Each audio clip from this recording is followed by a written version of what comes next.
Assalamualaikum warahmatullahi wabarakatuh.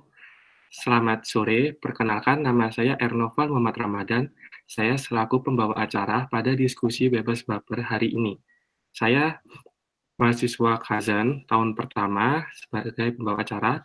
Di sini saya akan memperkenalkan kakak moderator dan kakak narasumber kita, Kak Dika Ayu Safitri, selaku mahasiswa doktoral di Southern Federal University Kota Rostov, jurusan Geoscience, dan kakak narasumber kita Kak Bella Leksimita Dora, mahasiswa alumni Magister Manajemen Kesehatan Queensland University of Technology Australia.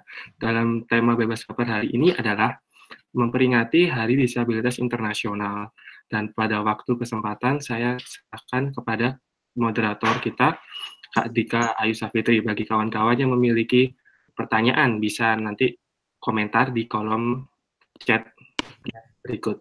Nah, Kak Dika Ayu Safitri, silahkan untuk memulai. Ya, terima kasih buat Mas Naufal. Halo, selamat sore kawan-kawan.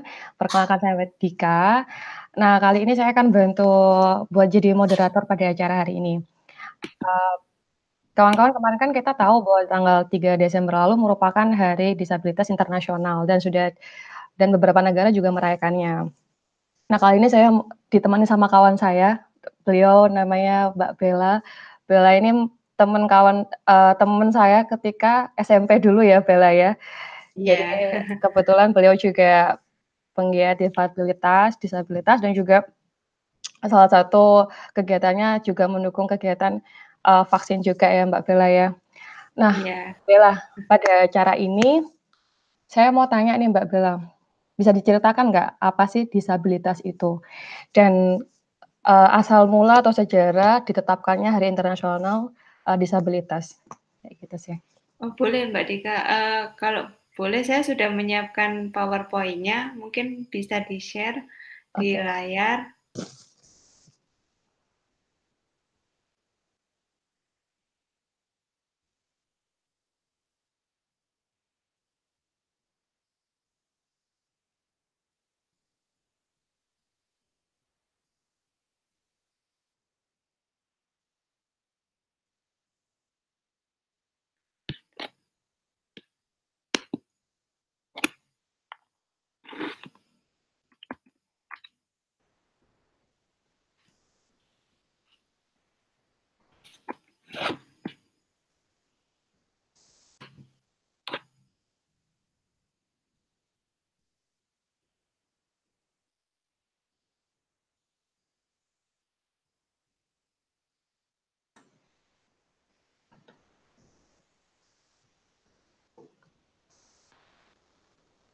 Kak Robi nonton. Nah, iya. Saya? Iya. Ya, jadi sejarahnya bahwa perayaan Hari Disabilitas Internasional itu dimulai dari tahun 1992, tepatnya pada tanggal 3 Desember. Kenapa kok tanggal 3 Desember itu dipilih sebagai hari pelaksanaannya? Yuk kita lihat di slide selanjutnya.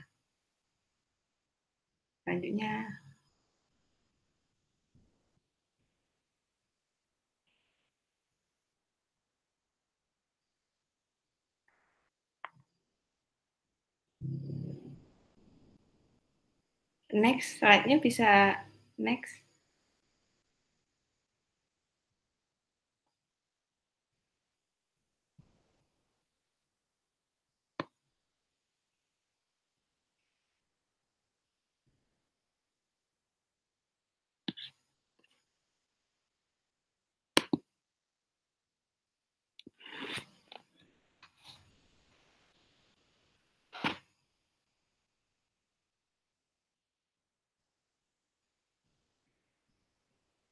Iya, jadi yang selama ini kita kalau mengacu pengertian misalnya tentang disabilitas itu pertama digawangi oleh United Nations ya atau PBB.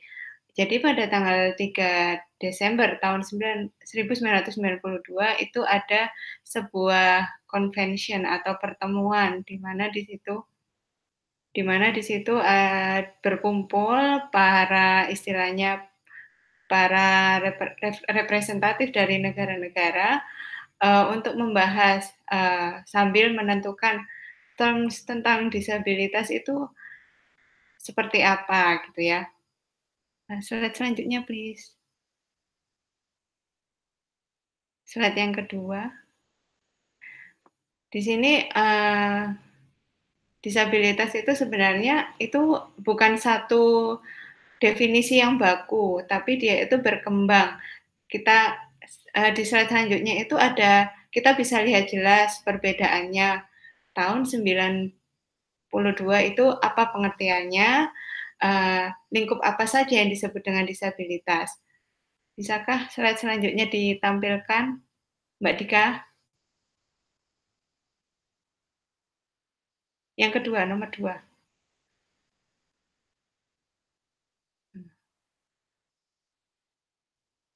Ya, nah di situ akan bisa dilihat ya bahwa ketika awal, betul slide itu. Nah, pada awal konvensi itu diputuskan bahwa disabilitas itu adalah kondisi atau fungsi yang didasarkan pada kerusakan yang kerusakannya itu gimana kita menilai kerusakan itu dinilainya dari kelompok sekitar dari orang tersebut. Ya, slide-nya hilang.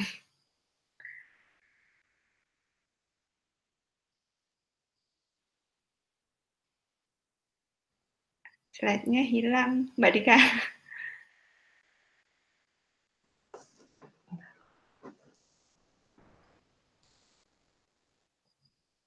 Ya, udah keluar ya Mbak ya, slide-nya lagi ya. Mohon maaf ya Mbak Bella. Nggak apa-apa.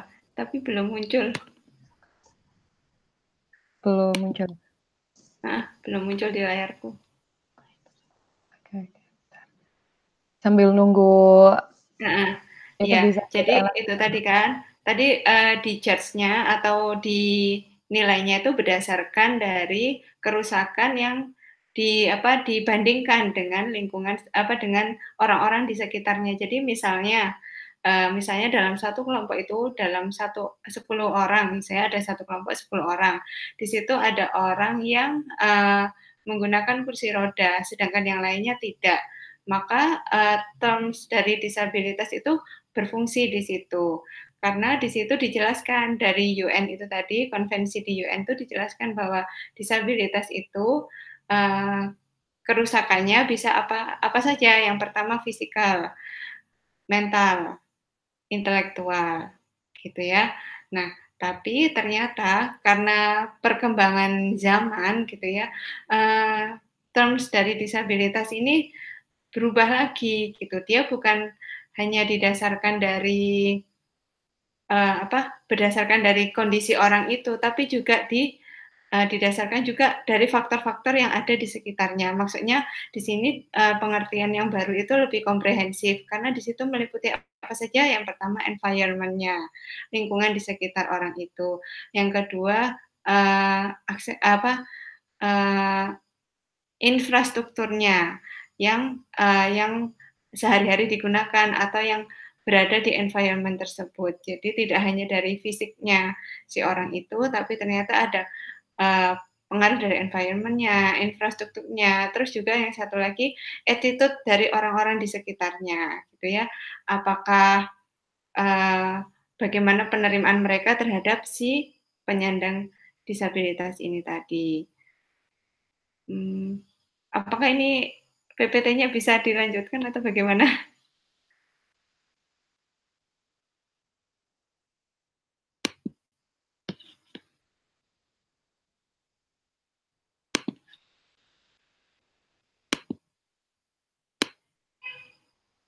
Nah, sedangkan di Indonesia sendiri,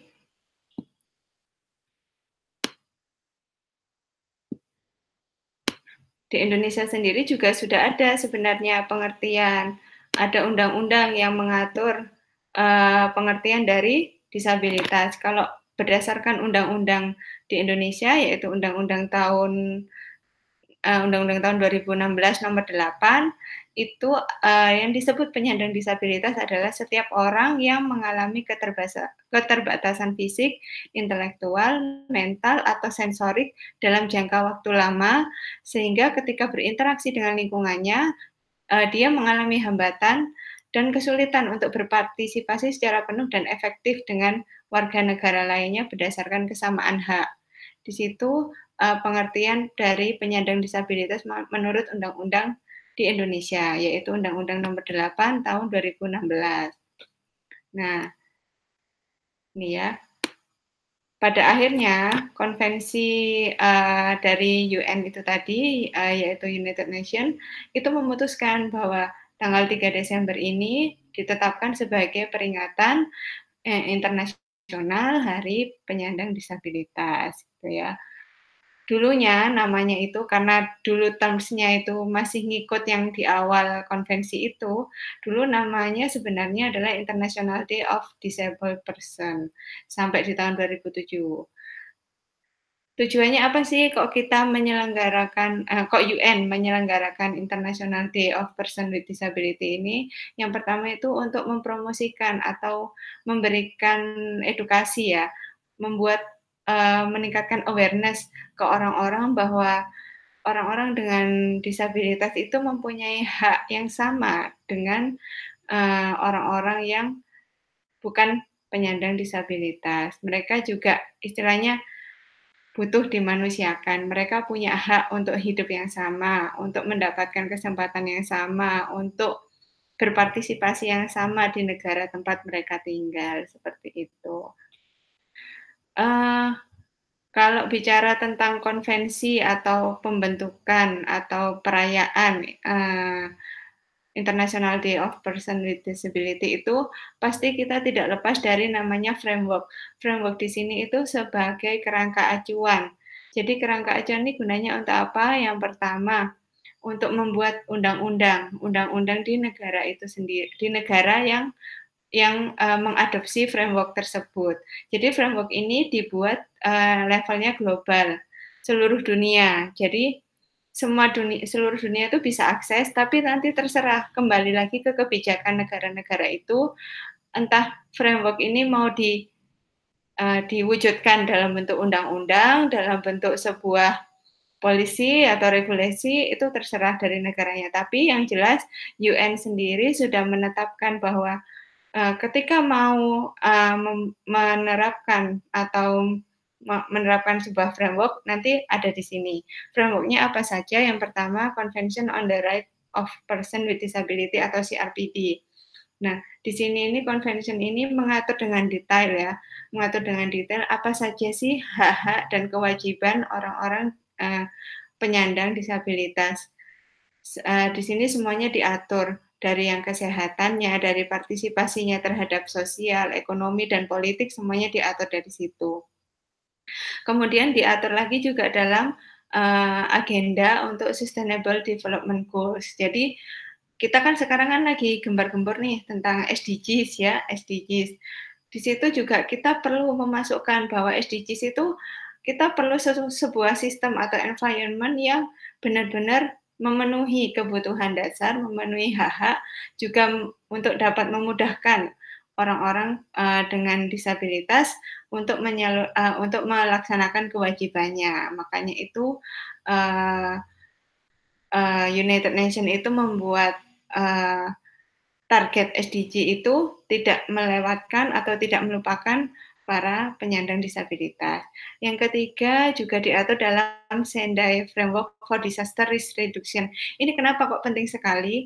Karena ketika terjadi bencana ya, entah itu bencana alam atau karena buatan manusia, misalnya kebakaran, itu yang paling rentan ada 3 kelompok. Yang pertama anak-anak, yang kedua lansia, dan yang ketiga adalah para penyandang disabilitas.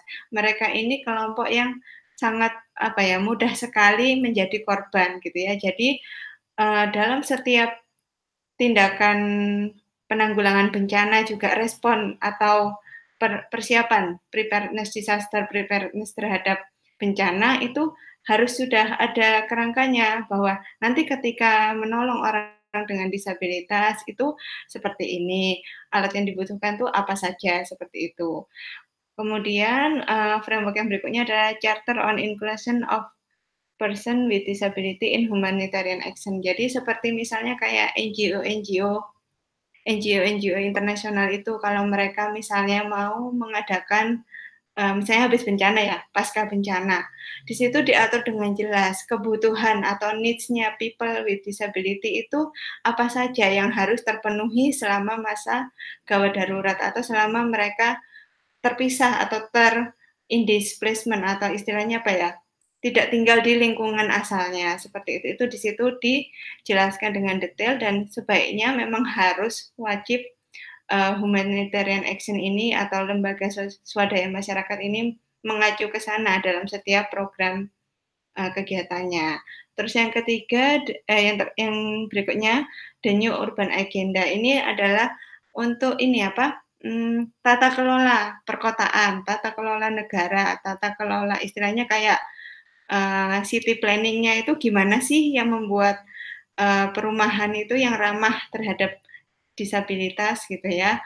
Itu yang terakhir adalah Addis Ababa Action Agenda on Financing for Development. Jadi UN itu memutuskan bahwa partisipasi para penyandang disabilitas dalam kegiatan ekonomi itu sangat dibutuhkan. Tidak boleh kita lupakan, tidak boleh kita pinggirkan karena mereka juga punya hak kan untuk memperbaiki kehidupannya, untuk mendapatkan pekerjaan, mendapatkan bayaran yang sesuai dengan keahliannya itu. Selain itu juga dari financing ini juga dijelaskan bahwa kantor yang baik, pengelolaan kantor istilahnya membuat infrastruktur kantor yang ramah terhadap disabilitas itu seperti apa dan bagaimana pembiayaannya itu dijelaskan juga di situ. Di Indonesia sendiri bagaimana ya setelah adanya framework itu? Indonesia sendiri sejarahnya kita punya 3 macam undang-undang yang terkait dengan penyandang disabilitas. Undang-undang yang pertama itu Undang-Undang Nomor 4 Tahun 97. Di situ dijelaskan bahwa, tentang penyandang cacat. Tapi sayangnya undang-undang ini itu belum berperspektif hak asasi manusia, masih charity base atau hak-hak penyandang disabilitas itu dinilai sebagai masalah sosial. Jadi intinya negara harus memberikan santunan kepada para penyandang cacat. Para penyandang cacat harus ditempatkan di satu lembaga khusus seperti itu. Maksudnya tidak ada apa ya, tidak ada penghormatan terhadap hak-hak mereka dan tidak ada semacam pembuatan regulasi bagaimana orang-orang dengan penyandang disabilitas ini mampu mengaktualisasikan diri. Terus yang kedua, Undang-Undang Nomor 19 Tahun 2011 tentang pengesahan CRPD atau konvensi yang tadi di UN itu yang mengatur secara detail hak dan kewajiban para penyandang disabilitas. Nah, di sini Indonesia itu sangat kita sudah bisa tahu bahwa Indonesia punya niat baik, punya tujuan baik. Mereka pemerintah Indonesia sudah mulai terbuka bahwa menyadari ternyata hak dan kewajiban orang disabilitas itu seperti ini. Akhirnya dibuatlah undang-undang ini tahun 2011 itu sebagai bentuk komitmen dan kesungguhan pemerintah Indonesia untuk penyandang disabilitas. Undang-undangnya sendiri kalau teman-teman buka itu adalah terjemahan dari Convention on the Rights of People with Disability. Di situ diterjemahkan secara jelas ke dalam bahasa Indonesia, jadinya lembaga-lembaga negara atau institusi-institusi negara yang mau menciptakan lingkungan yang aman atau inklusi atau istilahnya mencakup seluruh orang baik yang non penyandang disabilitas atau yang penyandang disabilitas itu dapat mengacu kepada Undang-Undang Nomor 19 Tahun 2011. Nah, tapi ternyata berdasarkan kajian para ahli hukum undang-undang, kita perlu satu undang-undang yang dengan jelas, maksudnya sesuai dengan konteks di Indonesia. Akhirnya pada tahun 2016 ini dengan perjuangan teman-teman aktivis disabilitas, keluarlah Undang-Undang Nomor 8 tahun 2016. Nah, di situ kita bisa lihat dengan jelas kalau kita bandingkan dengan Undang-Undang Nomor 4 tahun 97 dengan Undang-Undang Nomor 8 tahun 2016, di situ itu dengan jelas terjadi pergeseran persepsi atau paradigma tentang disabilitas dan hak-haknya gitu ya. Kalau dulu negara itu hanya memandang penyandang cacat itu, penyandang disabilitas itu sebagai orang yang wajib disantuni, orang yang wajib dikasihani, orang yang istilahnya negara banyak memberi gitu ya, tapi sekarang dengan Undang-Undang Nomor 8 ini dilibatkan para penyandang cacat ini untuk berpartisipasi aktif dalam kelangsungan bernegara seperti itu. Selanjutnya, Mbak Bella, sebelum lanjut nih Mbak Bella, ya. tadi kan udah ngobrol Ya. udah ngobrol materi nih. Saya tertarik misalkan tadi kan bicara masalah UN juga. Kira-kira kalau di Indonesia sendiri banyak dong kayak NGO ataupun misalkan suatu lembaga yang memang mendukung gitu ya kegiatan daripada teman-teman dari disabilitas. Nah, kira-kira salah satu atau beberapa organisasi tersebut bisa disebutin nggak Mbak Bella? Dan misalkan nih, siapa saja yang bisa masuk ataupun misalkan saya berpartisipasi, itu apakah bisa seperti itu? Bisa. Jadi istilahnya berkat teman-teman aktivis disabilitas di Indonesia itu kita bersyukur ya, kita punya UU Nomor 8 2016 tadi. Teman-teman itu tidak bekerja perorangan, tapi mereka itu ada wadahnya. Salah satu yang saya kenal dekat dan itu rekan kolega saya ketika sekolah di Australia itu adalah Sigap. Nama lembaganya Sigap.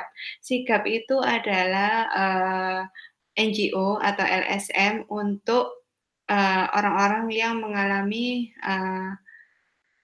visual impairment, termasuk tunanetra seperti itu. Jadi di situ para istilahnya penyandang disabilitas yang bagian visual impairment itu mereka bekerja untuk memperjuangkan hak-hak teman-teman, tidak hanya dari golongan yang tunanetra saja, tapi juga baik yang fisikal juga, dari yang mental juga, itu diperjuangkan. Salah satu hasilnya ya dari Undang-Undang Nomor 8 itu, terlahirnya Undang-Undang Nomor 8 itu. Kalau misalnya apakah kita bisa ikut nih meskipun kita bukan salah satu orang dengan penyandang disabilitas ya, bisa, mereka sangat terbuka sekali, justru mereka malah senang gitu loh, kita ikut terlibat, teman-teman semua ikut terlibat itu sebagai bentuk istilahnya penghargaan atau pemberian istilahnya penghargaan, terus juga salah satu upaya untuk kerjasama partnership terhadap teman-teman penyandang disabilitas untuk membuat lingkungan yang inklusi. Jadi kita para penyandang disabilitas itu seringkali menyebut inklusi gitu ya. Inklusi itu apa sih sebenarnya? Inklusi itu sebuah environment di mana semua orang itu bisa hidup atau bisa berpartisipasi dengan nyaman tanpa ada diskriminasi, tanpa ada bullying, tanpa ada istilahnya kita tidak dilibatkan, hanya orang-orang tertentu saja yang bisa berkegiatan di sana, seperti itu. Oke. Nah, jadi kalau udah bahas masalah disabilitas, terus organisasi yang menaunginya, nah kira-kira aku pengen tahu nih Mbak, kira-kira berapa banyak sih teman-teman disabilitas di dunia ini? Mungkin bisa udah ada datanya kah atau kayak gimana? Terus mereka kayak tadi kan sempat kayak frameworks dari teman-teman tawarkan, kan saya tertarik masalah kayak pengembangan infrastruktur dan juga penyetaraan upah kerja misalkan. Memang saya tahu juga ada isu-isu tersebut kan ya. Nah kira-kira hal apa yang memang kawan-kawan bukan tuntut ya ceritanya ya, maksudnya disamaratakan kayak gitu ya. Terus bagaimana berapa banyak sih teman-teman disabilitas di Indonesia? Apakah sudah sejauh itu pendataannya atau bagaimana, Mbak? Iya, Kalau data, mungkin kita bisa buka slide selanjutnya ya. Kita lihat secara global dulu.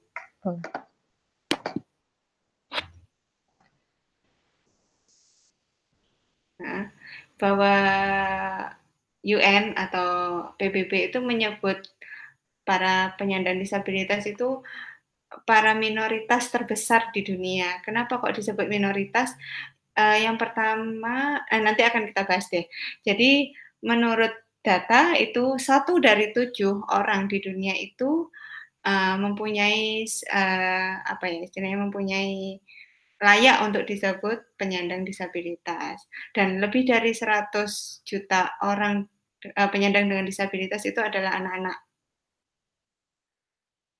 Next sebelumnya itu. Kemudian anak-anak dengan disabilitas itu biasanya 4 kali lebih rentan untuk mengalami kekerasan dan 80% dari orang dengan disabilitas itu tinggal di negara berkembang dan 50% dari orang dengan disabilitas itu tidak mampu atau tidak dapat mengakses layanan kesehatan. Jadi ini ya Mbak Bella, kayak negara berkembang termasuk salah satunya Indonesia ya? Iya. Nah, sayang sekali tapi ya, kalau di Indonesia sendiri kita masih belum punya data yang reliable untuk, apa ya, istilahnya ditunjukkan. Berapa sih sebenarnya, orang dengan disabilitas di Indonesia itu? Kenapa kok kita bisa punya masalah data seperti ini? Sebenarnya bukan hanya masalah disabilitas aja ya, pendataan untuk disabilitas aja yang bermasalah. Masalah kesehatan lain pun, masalah kesehatan pun misalnya jumlah anak yang dilahirkan itu kadang-kadang juga tidak tercatat. Sedangkan kalau untuk masalah disabilitas ini terlebih kepada attitude atau apa ya istilahnya sikap dari keluarga dengan penyandang disabilitas itu sendiri. Kadang-kadang mereka masih saya temui bahwa kebanyakan orang-orang yang mempunyai salah satu anggota keluarga dengan disabilitas itu malu gitu ya, malu untuk mengakui bahwa ada anggota keluarganya yang dengan penyandang disabilitas. Akhirnya karena malu itu dikurung di rumah, dipasung, sehingga tidak terlaporkan, malah tetangganya yang tahu dan melaporkan ke kayak Pak RT-nya, ke Pak Lurahnya, ke puskesmasnya, seperti itu. Jadi kendalanya adalah pertama di attitude di attitude dari orang Indonesia ini yang belum bisa menerima kondisi ini. Selain itu juga pernah saya temui di lapangan bahwa mereka mengira orang-orang dengan disabilitas itu kutukan buat keluarganya, jadi aib seperti itu ya. Jadi istilahnya apa ya, perlu lebih banyak diedukasi lagi dan kita teman-teman lainnya di LSM itu sedang berjuang melakukan pendataan istilahnya nobody left behind gitu. Jadi biar semuanya itu terpenuhi hak-haknya seperti itu. Jadi harus ada kolaborasi dari keluarga, dari apa ya kayak pemerintah setempat juga ya. Jadi memang memang kalau memang dari keluarga memang itu yang seperti kayak dukungan terpenting ya buat teman-teman. Benar banget. Ya juga ada saya juga beberapa dengar memang di Indonesia beberapa tempat masih kayak ada ya betul ada semacam itu kutukan gitu, itu penyakit menular kayak gitu ya, rata-rata kan memang seperti itu ya. Dan kadang juga ada memang kayak pemerintah lokal itu yang kayak ignore, nggak peduli atau kayak gimana seperti itu ya. Salah satunya seperti itu. Salah satunya seperti itu ya, mungkin dari adanya Undang-Undang 2016 nanti bisa lebih baik lagi gitu ya. Nah, salah satu lagi sih nambahin juga pemerintah daerah karena sekarang sistem negara kita kan otoda ya, otonomi daerah. Itu kadang-kadang undang-undang di pusat mengeluarkan undang-undang gitu ya, tapi nanti implementasinya per kabupaten itu atau per daerah itu bisa beda-beda gitu. Seperti kayak di Surabaya itu kan Bu Risma ini ya gencar sekali kan membuat lingkungan yang ramah anak, itu ramah disabilitas, itu beda kalau di provinsi lain gitu. Jadi salah satu tantangannya juga sistem pemerintahan di Indonesia ini yang otonomi daerah itu saya rasa. Heeh, Jadi pendekatan kepekaan baru. dari ini ya, kepalanya sendiri ya harusnya ya. Iya, heeh. Jadi Surabaya udah Padahal di pusat juga sudah ini, iya. promosi kota sendiri gitu. Iya. Waduh. Iya, Mbak Bella, jadi tiap tahun tuh kan saya baca kayaknya UN menetapkan salah satu tema tiap tahun. Nah, tahun 2018 ini temanya apa sih Mbak Bella? Dan kira-kira bagaimana perayaannya di dunia, khususnya di Indonesia, kayak gimana kemarin? Temanya adalah tahun 2018 nih ya, Empowering Person with Disabilities and Ensuring Inclusiveness and Equality. Pokoknya membuat sebuah lingkungan yang inklusif, equitable, dan sustainable. Inklusif itu apa? Seperti yang tadi saya bilang bahwa melingkupi semua kalangan. Equitable artinya sama, semua mendapatkan haknya, semua melaksanakan kewajibannya, terfasilitasi untuk beraktivitas atau mengaktualisasikan diri, juga terlibat dalam pembangunan yang berkelanjutan. Seperti itu. Itu temanya 2018. Kalau perayaan, saya kurang begitu mengamati ya kalau perayaan di Indonesia, tapi sejauh yang saya tahu kalau di luar negeri, terutama di negara maju yang sudah aware dan punya undang-undang tersendiri tentang disabilitas itu sangat meriah. Maksudnya promosi untuk peningkatan awareness-nya itu terasa. Tapi kalau di Indonesia sendiri, yang saya tahu sih Kementerian Kesehatan itu dengan jelas mereka juga promote untuk awareness-nya.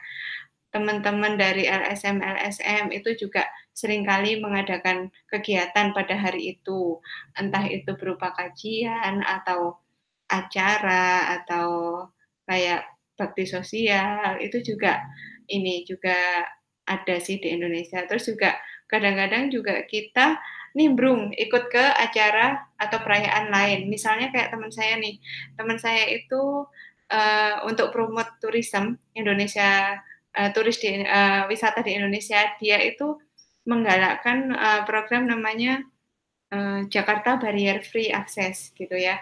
Jadi dia itu berjuang supaya lokasi wisata, destinasi wisata di Jakarta salah satunya itu aksesibel. Aksesibel di sini maksudnya nggak hanya dinikmati orang-orang yang bisa berjalan gitu ya, tapi juga orang-orang yang berkursi roda seperti teman saya itu dapat dengan mudah menikmati. Misalnya Museum Fathahillah, terus Monas seperti itu.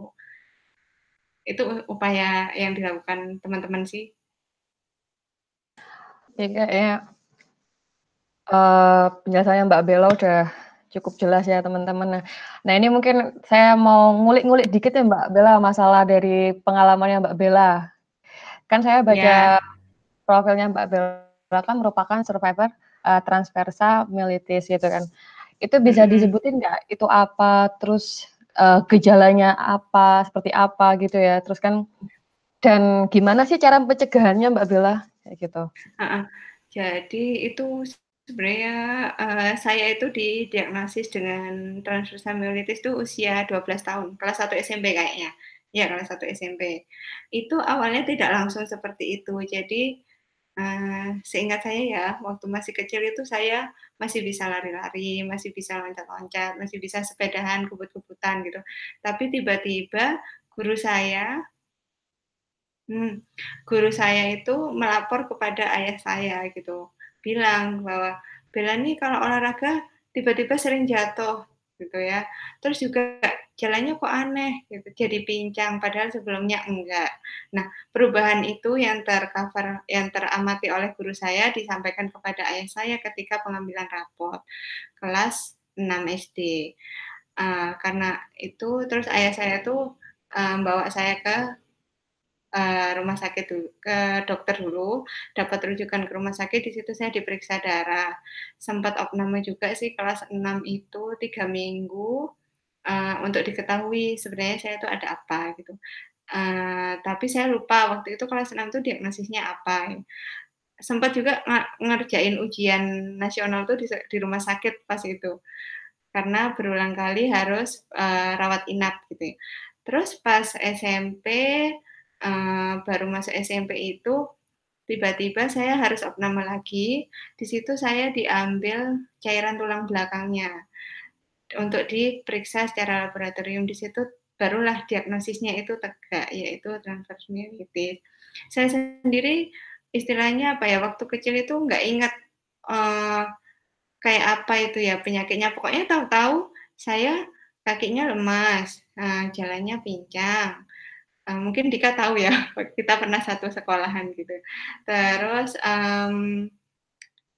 kekuatan tangan itu kadang bagus, kadang enggak gitu. Jadi kayak lemes gitu tah Bella ya? Lemes gitu untuk jalan tuh. Terus Iya, apakah jadi kebetulan waktu itu yang saya rasa sampai sekarang sih kaki kiri saya itu yang benar-benar berat banget untuk jalan gitu. Jadi selain itu juga keseimbangan, ya keseimbangan saya itu yang tiba-tiba jadi jelek. Kadang teman-teman mungkin kalau jalan di yang nggak rata sedikit, yang berkerikil mungkin oke-oke aja ya. Tapi kadang saya kalau misalnya lagi kondisi nggak fit, kurang istirahat, itu saya bisa jatuh berkali-kali seperti itu. Itu penyebabnya pertama infeksi virus, infeksi bakteri, gejala autoimun itu.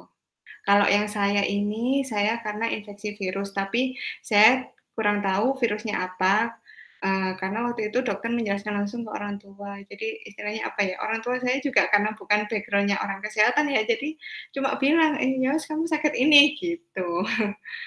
Jadi saya apalagi zaman dulu dari kayaknya masalah heeh. belum aware gitu ya, misalnya sakit gitu ya, Nduk, ya. Kayaknya ya udah gitu ya. Terus Iya. aku tuh sempat baca-baca nih Bel, kayak salah satu survivornya ini paling parah survivornya itu mengalami apa ya, kayak gangguan apa sih Bel? Kayak misalkan apakah dia memang secara permanen dia Oh ya, lumpuh iya kita kasarannya atau jelaskan. gimana? Iya.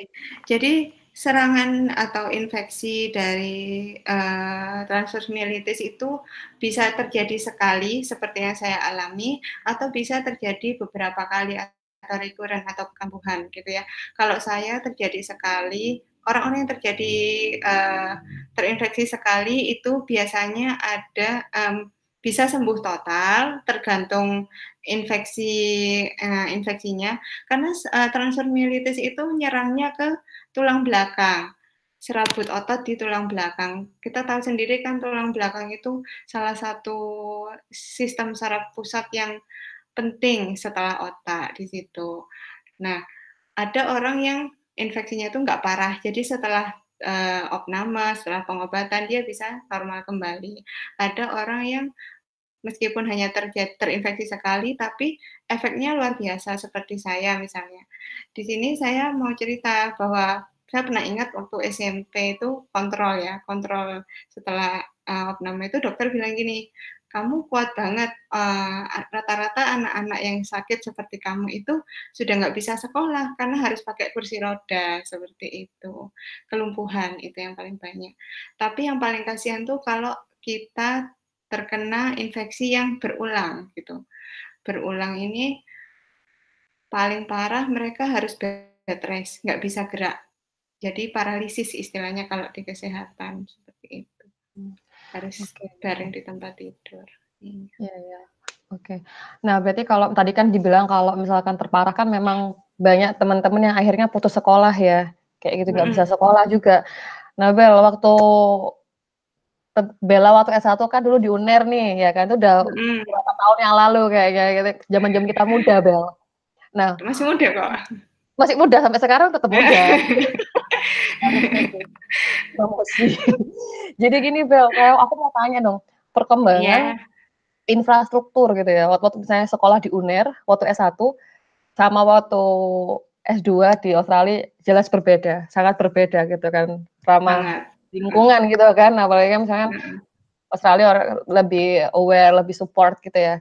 Nah, pada zaman itu pada zaman saat ini kan ketika Bella udah balik nih ke Indonesia. Nah, kira-kira perkembangan struktur untuk kawan-kawan difabel tuh lebih ramah lingkungan nggak di Indonesia? Jangan jauh-jauh deh di Surabaya misalkan sekolah-sekolah atau university kayak gitu gimana, Bel? Kalau dulu waktu saya sekolah S1 itu 3 lantai. saya tuh harus nge-lab di lantai 3, sedangkan kelasnya sebelumnya di lantai 1. Jadi, dan itu nggak ada lift, nggak ada eskalator gitu ya.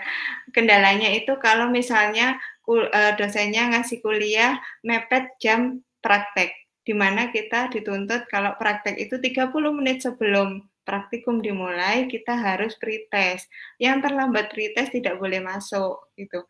Itu agak challenging banget waktu itu. Jadi harus lari-lari kan, di kayak gitu. Nah, kalau paling sebel itu kalau ada dosen yang ini udah ngajarnya lama, terus mau praktikum, ada pretest juga, harus siap-siapin alat, harus pakai APD khusus untuk praktikum, terus kita lari-lari dari lantai 1 ke lantai 3 atau lantai 2 ke lantai 3 itu kadang saya, apa ya, telat-telat, terus juga sempat tergelincir juga, sempat terjatuh, itu sih tantangannya. Yang paling berat waktu kuliah S1. Kalau yang waktu kuliah S2 itu luar biasa sih support-nya. Jadi kalau boleh sedikit cerita, sebelum saya kuliah S2 untuk daftar, kan saya dapat beasiswa tuh. Untuk daftar beasiswa di Australia itu sebenarnya saya punya konflik batin gitu. Karena, konflik batinnya gini, di formulir aplikasi beasiswa itu ada salah satu isian yang harus saya isi. Pertanyaannya itu, "Are you, people with disability? Yes or no?" Gitu ya. Kalau yes dijelaskan, nanti support-nya apa yang diminta, dari university di Australia. Nah, di situ saya itu benar-benar apa ya,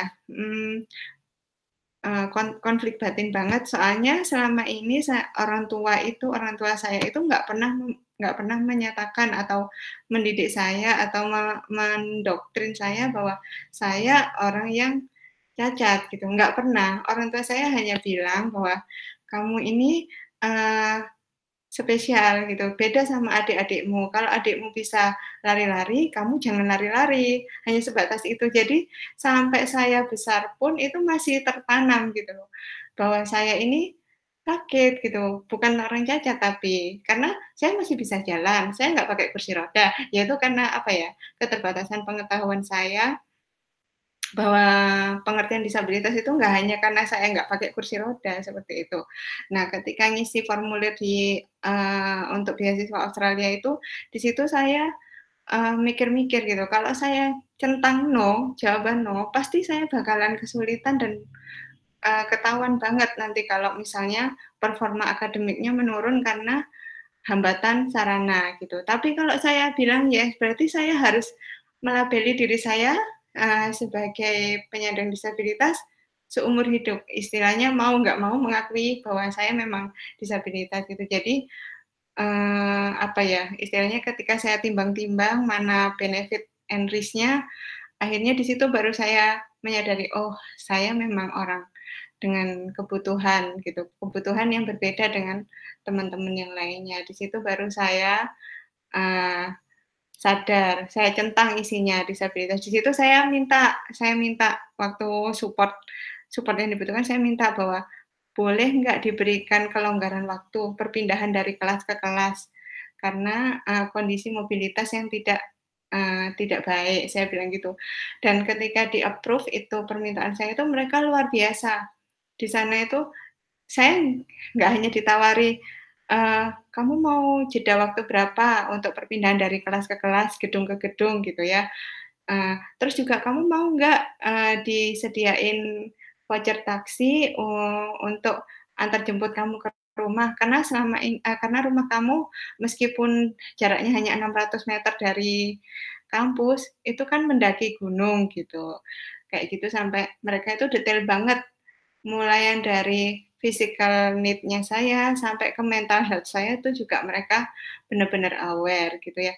Nah, ketika pulang balik ke Indonesia itu rasanya kayak, apa ya, rasanya kayak shock banget Kaget gitu. lagi. Heeh. Wow. Duh, aku biasanya bisa jalan-jalan ke sini sendirian, bisa traveling sendirian, tapi di Indonesia ini kayak gini, ini kayak gini, pokoknya itu stressful banget pas balik. Terus sempat sih mampir ke UNER gitu ya, mampir ke UNER, ada perlu di situ, ke Fakultas Farmasi, oh ternyata sekarang sudah ada remnya gitu, rem untuk wheelchair-nya, rem atau apa sih, landasan Tempat miring. ini ya Heeh, yang ada itu ya. heeh, heeh, itu kayak gitu. Oh ya, baguslah gitu. Karena sih Karena akunya juga di Indonesia apalagi kan kebetulan aku juga dosen ya di Untak, wah sekalian heeh, promosi gitu kan. Di Untak heeh, juga kayaknya udah ramah lingkungan gitu. Dulu iya, pertama kali belum ada, sekarang udah yang ada tempat landasannya udah kayak ada catnya juga gitu, bener-bener udah bagus iya, lah. Terus juga kayak ada apa parkiran khusus buat teman-teman memang berkebutuhan khusus kayak gitu. mhm. Nah ini Terus juga kayaknya lihat di public space juga, oh bagus lah sudah ada itu kan untuk yang tunanetra itu kan, oh iya itu betul juga betul. saya kaget juga, oh Surabaya udah bagus. Surabaya Kayak kayaknya gitu. ini ya, apalagi di taman-tamannya juga bener-bener sudah perubahannya juga cukup baik lah kalau aku bilang, ramah sekali Banget, masyarakat gitu ya. Apalagi juga banget. beberapa di mall juga saya lihat itu kayak ada kamar mandi khusus seperti itu. Jadi Iya, memang harus tinggal ini benar-benar aja sih transportasinya Indonesia, betul betul, transportasi, iya. heeh. Nah, ini kan sisa waktu tinggal 15 menit nih, mungkin saya kembalikan lagi ke Mas Naufal, mungkin ada beberapa pertanyaan yang nanti bisa teman-teman udah tanya gitu kan di kolomnya di YouTube gitu. Saya kembalikan ke Mas Naufal ya. Iya,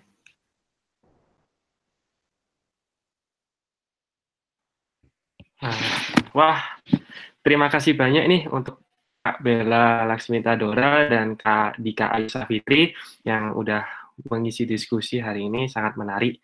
Oleh sebab itu, bagi kawan-kawan yang memiliki pertanyaan tentang diskusi bebas baper kali ini, saya akan membacakan beberapa pertanyaan yang udah terkumpul di kolom komentar. Untuk Kak Bella, ini ada pertanyaan dari Raffi Raihan. Sekitar berapa orang Indonesia yang menderita disabel? Mungkin bisa dijawab.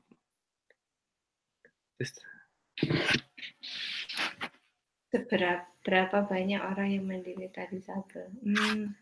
Kayaknya tadi saya udah bilang bahwa hampir 80% dari populasi di developing country itu tercatat sebagai disabilitas. Kalau di Indonesia sendiri saya tidak punya datanya ya, berapa jumlah secara general. Karena kita masih terkendala pencatatan dari level yang paling bawah. Kalau boleh share, ada satu desa di Jogja itu yang benar-benar benar-benar rapi banget, istilahnya dari pendataannya siapa aja warganya yang penyandang disabilitas, terus juga infrastruktur apa yang mereka gunakan gitu. Itu mungkin bisa dicari di Jogja, apa ya? Kalau nggak salah namanya itu Kampung Ramah Disabilitas atau apa. Di situ salah satu istilahnya komunitas, di situ dijelaskan berapa kepala keluarga yang ada di situ, berapa yang ada disabilitasnya. Kalau secara Indonesia secara keseluruhan saya belum punya datanya. Tapi nanti kalau misalnya ada akan saya share melalui Permira ini.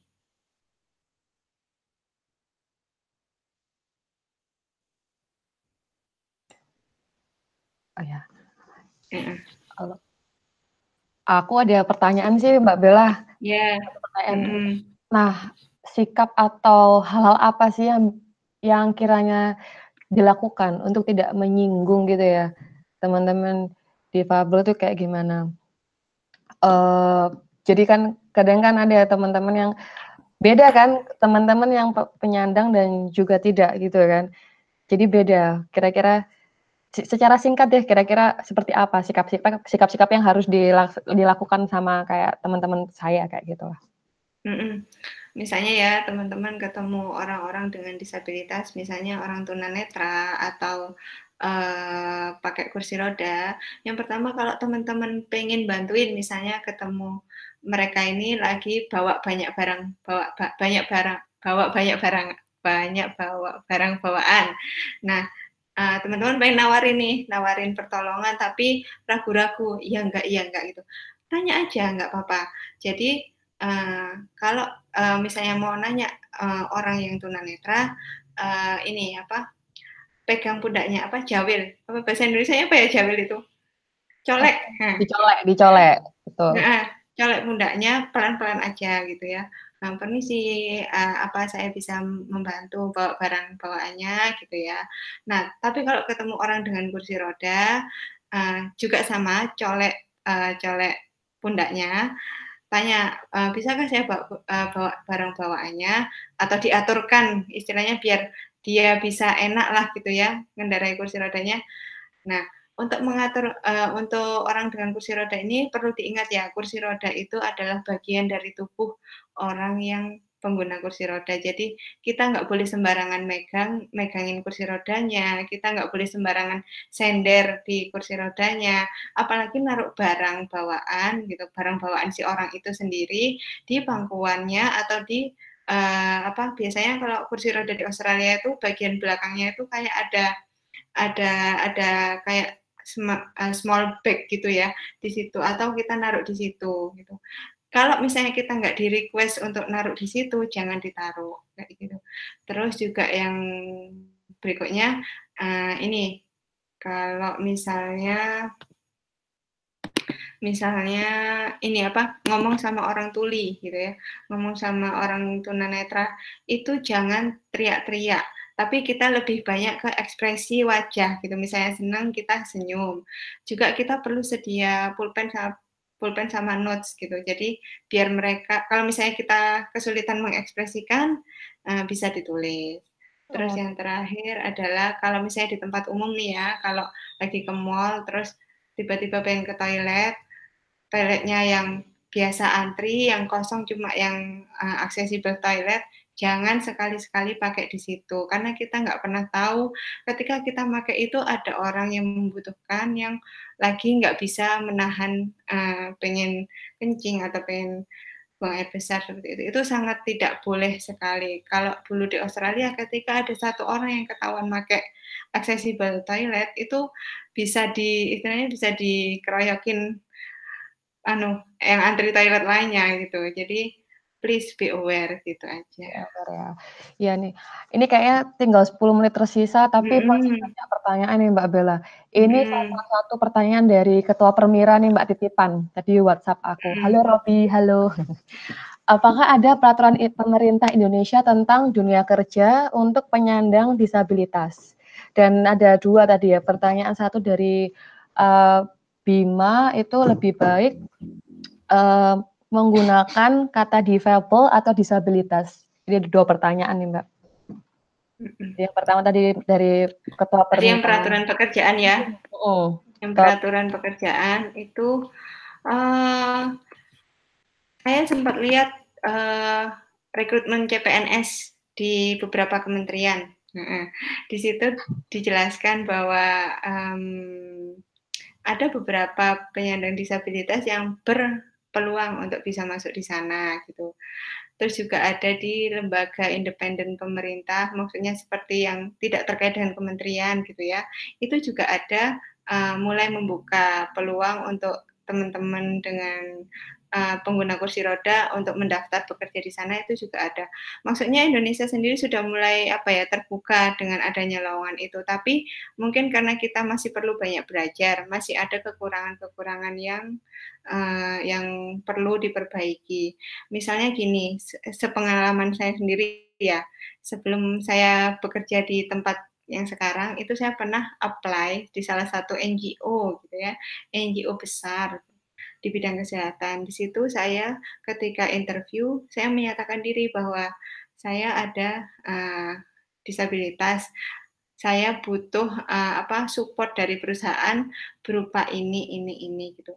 Hanya bukan sebuah material gitu, misalnya waktu yang fleksibel gitu ya, terus juga mohon tidak ditempatkan di lantai yang tinggi kalau nggak ada liftnya, saya hanya bilang seperti itu kan. Tapi ternyata entah ini perasaan saya saja atau apa gitu ya, yang menginterview saya itu langsung kaget, oh kamu punya disabilitas? Oh, wah kayaknya agak susah nih kalau ngerjain proyek ini gitu. Nanti kamu kerepotan sendiri. Itu seperti itu. Jadi istilahnya masih ada diskriminasi kalau misalnya kita mau disclosure kondisi kita gitu. Akhirnya itu ternyata hanya saya juga, teman-teman saya yang lulusan Australia itu juga ketika mendaftar ke Indonesia itu mereka galau. Ini di surat lamaran disebutin nggak ya kalau kita punya disabilitas? Ntar kalau disebutin langsung di reject. Tapi kalau nggak disebutin pas interview kita ngaku juga di reject. Jadi masih serba salah. Itu sih yang perlu masih diperbaiki lagi untuk employment-nya. Terus tadi yang kedua disabilitas atau difabel gitu ya. Iya, kita masih bingung-bingung tuh Bel. Itu kayak gimana? Istilahnya gini aja, kalau Indonesia nyebut dulu kan sering banyak orang cacat itu tidak sopan, itu sebuah konotasi yang negatif sekarang. Sekarang positifnya apa? Penyandang cacat. Terus kalau masalah difabel atau disable gitu ya, itu sebenarnya masih digodok oleh teman-teman lain gitu. Ada beberapa ketentuan atau ada beberapa kelompok yang mengatakan mending difabel aja karena itu artinya different ability. Tapi ada juga teman-teman yang menyatakan mending sebut aja people atau person with disabilitas. Jadi kita masih belum ada konsensus yang jelas. Jadi both difabel or people with person with disability is okay. Pokoknya bukan disabled person gitu ya. Dan bukan cacat ya, it is not good ya. Ya. Ini ada satu Bel, sedikit lagi ya, nggak apa-apa ya? Oh, boleh. Sampai ini ya, sampai subuh sekalian. Ini ada pertanyaan dari Basuki Sektijo Aji gitu ya. Seberapa sejahtera kaum difabel di Indonesia? Karena setahu saya masih banyak orang difabel yang memiliki perbedaan kesetaraan. Ini lagi-lagi nih. Ya, it's very true ya. Sekalian pertanyaan kedua kali ya Bel ya, biar boleh. Yeah. Ini dari Yusri Alfi, bukan Yusri Alfia. Malam Kak, malam. Saya mau tanya nih, di daerah saya banyak banget pedagang kerupuk Palembang yang mereka itu adalah tunanetra. Itu termasuk ranah peeksploitasian tunanetra nggak sih? Terima kasih sebelumnya. Nah ini lagi-lagi pertanyaan seperti itu Bel. Gimana Bel? Boleh. Jadi yang pertama tadi saya ulangin ya, seberapa sejahtera kaum difabel di Indonesia? It depends. Jadi disabilitas itu kalau kita bicara dari sosial ekonomi status ya, itu di status ekonomi yang tinggi ada, status ekonomi yang menengah ada, yang rendah juga ada. Jadi kalau misalnya bicara kesejahteraan itu kembali lagi ke kelompok-kelompok tempat mereka berasal. Maksudnya kelompok-kelompok di sini kelompok sosial ekonominya ya. Kalau kayak di sekolah-sekolah SLB yang kelompok orang-orang kaya, so kita nggak usah ragu ya, mereka insya Allah lah terjamin gitu. Tapi yang bermasalah ini ternyata penyandang disabilitas yang berada di ekonomi menengah ke bawah itu sangat amat susah gitu. Di sini saya kan sekarang lagi tugas di Kalimantan, pernah ketemu keluarga anaknya yang pakai kursi roda. Anaknya yang pakai kursi roda ini tidak disekolahkan, hanya di rumah saja, tidak boleh bermain. Jadi apa ya istilahnya kalau sebuah pembatasan untuk hak si anak ini untuk meningkatkan keilmuannya, untuk bersosialisasi. Jadi kalau itu bisa dibilang salah satu indikator indikator kesejahteraan, sangat jelek sekali, sangat jauh buruk ya. sekali. Jadi Indonesia masih perlu belajar banget ya Bel ya. Masih banyak banget. Ya. Terus yang pertanyaan kedua itu gimana nih Bel? Misalkan di tempatnya banyak yang jualan kerupuk, tapi ternyata temannya tunanetra. Nah itu karena peeksploitasian nggak? Kadang kan kalau aku ngeliat di jalan gitu kan ada orang yang mohon maaf kayak yang tua atau yang memang dia ini ya kakinya berkebutuhan khusus kan kita kan Amputasi. lebih iya, ada yang sisi lain kayak mau ngasih, ada yang ini beneran nggak sih gitu loh, kadang kayak gitu Nah, kan. iya. Nah, itu kayak gimana Bel? Yang tunanetra gitu, itu kan tadi Iya. tunanetra ya, itu eksploitasi atau bagaimana? Ya aku tanya dulu, dia jualan kerupuk itu disuruh orang apa emang dia pengen kerja untuk mencari uang gitu. Kalau memang dia salah satu keahliannya yang bisa itu untuk mencari uang gitu, ya itu rasanya bukan eksploitasi ya, tapi sebuah apa ya, penghargaan kali ya, upaya atau memfasilitasi si orang ini itu untuk independen, untuk menghidupi dirinya sendiri. Tapi kalau misalnya itu disuruh orang biar kerupuknya laku gitu ya, sama kayak pengemis yang kakinya diamputasi terus minta-minta, itu apa ya, kompleks ya itu. Itu kita bisa sebut sih bilang, wah dieksploitasi tuh, pasti nanti upahnya kecil gitu, karena kan dia nggak bisa melihat, pasti nanti dikasih uang berapapun nurut aja, toh juga nggak ketahuan kan uangnya itu berapa, upahnya, itu bisa jadi eksploitasi. Tapi kalau yang masalah pengemis itu kembali ke mental juga sih. Betul, masalah Mau pengemis kan nggak? memang ini ya, masih yang kadang ada bagian yang itu kayak nggak bener deh gitu loh. Ada pertanyaan, ini mungkin pertanyaan terakhir ya, karena udah 1 jam mungkin. Habis pertanyaan ini mungkin nanti bisa dikembalikan ke Mas Noval gitu ya. Mbak Bella ini dari Raisa Rifatkak. Adakah nasihat buat orang non-difabel ingin ikut terlibat advokasi aksesibilitas bagi difabel? Oh bisa. Jadi saya sudah sharing ini sih slide tentang etiquette to disabled people, disabled person ya. Nanti bisa diminta ke Permira, mungkin bisa di share ke sosial medianya. Jadi kita semua bisa. Jadi kita semua itu dari hal kecil kayak tadi penggunaan toilet yang khusus untuk atau accessible toilet. Misalnya teman-teman jalan ke mall, terus nemu orang nih karena antriannya banyak, dia masuk ke accessible toilet, tolong di situ ditegur orang tersebut, kasih tahu gitu ya. Terus yang kedua, kalau misalnya orang lagi jalan di orang yang tidak punya visual impairment lagi jalan di jalan khusus untuk orang yang tunanetra. Itu kan ada kan yang kuning-kuning atau titik-titik. Itu teman-teman mungkin bisa kasih tahu, tolong minggir, jangan jalan di sini. Nanti kalau di belakang ada orang yang lagi visual impairment lewat, mereka nggak bisa lewat, kayak gitu. Mungkin kalau teman-teman di Rusia nih ya, kalau negara-negara maju biasanya orang-orang dengan visual impairment tuh mereka punya anjing pembantu untuk jalan-jalan gitu. Nah itu tolong ya, kalau misalnya anjingnya pas lucu atau bulunya tebal banget, jangan disentuh kalau mereka lagi bekerja. Itu disturbing banget. Karena anjing itu kan dilatih. Ya. Seperti itu. Itu juga tidak sopan. Jadi memang beberapa kali aku juga lihat di Rusia juga bangunan di universitasnya, kampusku itu juga udah ramah, juga beberapa kali juga kayak transportasinya memang khusus dan mereka kayak transportasi di bis itu udah yang aware gitu. Ini nih buat orang yang bisa apa ya, buat orang khusus nih, ini buat ibu. Nah, itu yang isi banget untuk dilakukan. Maksudnya teman-teman sehari-hari terpapar. Nah, gitu kan ada ibu-ibu hamil yang pura-pura tidur gitu yang kalau di sini tuh yang kayak yang ya memang betul sih kayak yang apa ya kaget ceritanya kayak gitu ya. Balik lagi ke Indonesia ya memang lagi-lagi memang Indonesia ini kan perlu belajar banyak PR juga ya Bel ya.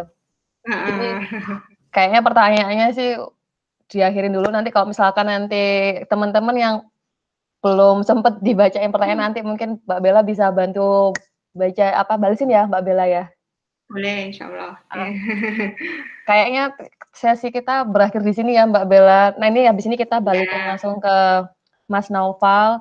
Nah saya pribadi, Dika, mohon maaf kalau misalkan selama bebas baper ini selama 1 jam ada kata-kata yang salah gitu ya. Maju terus buat Indonesia, ramah lingkungan buat kawan-kawan difabel di Indonesia gitu ya. Mungkin Mbak Bella ada pesan terakhir?